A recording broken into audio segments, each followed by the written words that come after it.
சபரிமலையில் ஐயப்பன் கேட்டுக்கொண்டபடி கோவில் கட்டும் பணியை வேகமாக மேற்கொண்டார் மன்னர் ராஜசேகரன்.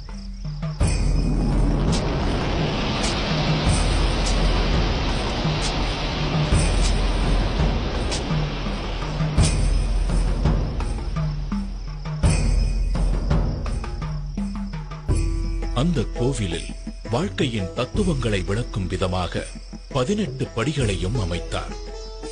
இந்த 18 திருப்படிகளும் 18 மலைகளையும் 18 கடவுள்களையும் 18 தத்துவங்களையும் குறிக்கின்றன.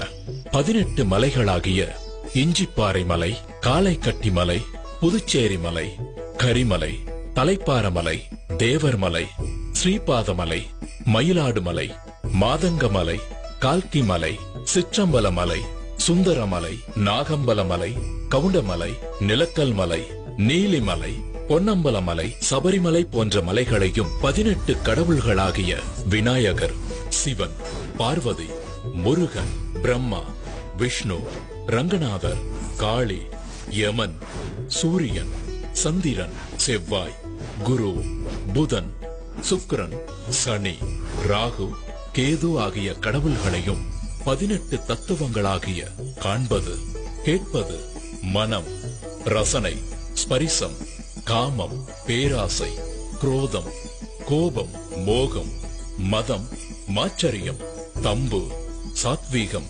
ராஜசீகம், தாமசீகம், வித்யா, அவித்யா போன்ற குணங்களையும் உணர்த்தும் விதமாக பகவான் தத்வாதீனனாக இருக்கிறார் என்பதை குறிப்பதே இந்த 18 படிகளின் நோக்கம். கோவில் கட்டி முடித்ததும் ஐயப்பனுக்கு எந்த வகையிலான விக்கிரகம் அமைப்பது என்ற கேள்வி எழுந்தது.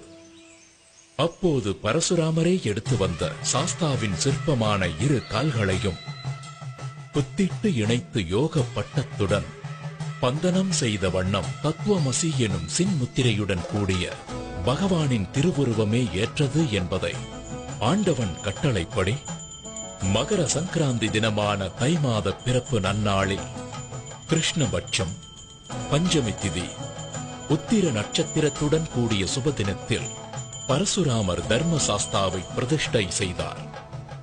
அன்றிலிருந்து ஆண்டுதோறும் மகர சங்கராந்தி தினத்தன்று ஐயப்பன் பக்தர்களுக்கு அருள்பாலிக்கிறார்.